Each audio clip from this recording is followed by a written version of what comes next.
कल का तो आप लोगों को पता ही है कि हम लोग सब लोग गए हुए थे पुष्कर, और जैसे ही हम पुष्कर से घर लौटे तो घर पे आते ही हमने देखा कि घर पर दीदी, अवधेश और अगम आए हुए हैं। रात को बच्चों के साथ गप्पे लड़ाने लग गए थे और बैठ गए थे बातें करने, तो काफ़ी लेट हो गई थी सोने में। आज मुझे खूब सारा काम था। आज इन लोगों को भी वापस सालासर जाना था और ये लोग अभी अयोध्या से लौटे हैं। कल इनको भी जयपुर जाना है तो इनका भी बैग पैक करना है। मुझे भी कल बगड़ जाना है तो मुझे भी अपना बैग पैक करना है।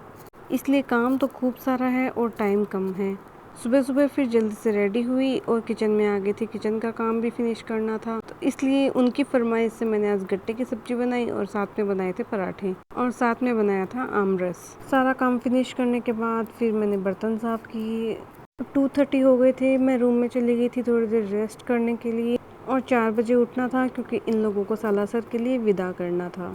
यहाँ इतना काम था जो फिनिश होने का नाम ही नहीं ले रहा था और मुझे इतनी ज़्यादा एक्साइटमेंट हो रही थी अपने पीहर जाने की कि कब मैं अपना बैग पैक करूँ और कब मैं बगड़ जाऊँ। तो आप लोग कमेंट करके ज़रूर बताइए, क्या आप लोगों को भी अपने पीहर जाने की इतनी एक्साइटमेंट होती है।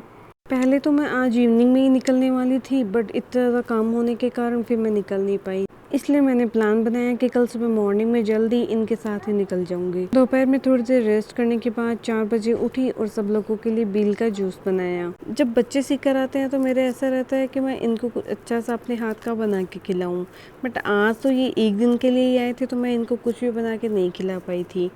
फिर भी मैंने इनके जाने के टाइम पे जल्दी से इनके लिए पापड़ी चाट बनाई और सब लोगों को खिलाई। कभी कभी जल्दीबाजी में थोड़ी सी चीज़ बनाते हैं तो वो चीज़ और भी अच्छी बनती है। सबको बील का जूस पिलाने के बाद मैंने भी बील का जूस टेस्ट किया। मैंने अपने लिए बिना शुगर का रख लिया था तो मैंने वही पिया था और अब हो गया था इन सब लोगों के जाने का टाइम। फिर दीदी को और सारे बच्चों को मैंने तिलक किया। दीदी को साड़ी तो मैंने कल ही दे दी थी जब ये अपना बैग पैक कर रहे थे। एक दिन के लिए आई थी लेकिन एक दिन के लिए ही हमारे घर में पूरी चहल पहल हो गई थी। किसी सयाने आदमी ने मुझसे कहा था कि बेटी चाहे घर में एक दिन आओ या 10 दिन के लिए आओ, बात तो एक ही होती है। लेकिन ये वाली बात एकदम गलत है। एक दिन की रौनक और 10 दिन की रौनक अलग ही होती है। उनको बाय बाय करने के बाद अंदर आई और अंदर आके पहले तो सबसे पहले मुल्तानी मिट्टी लगाई और फिर साथ ही साथ घर को क्लीन किया। गैलरी में छोटी सी बिल्ली कब से बैठी थी तो इससे बातें करने लग गई थी। झाड़ू लगा के सारे घर को अच्छे से क्लीन किया और आज के व्लॉग में इतना ही।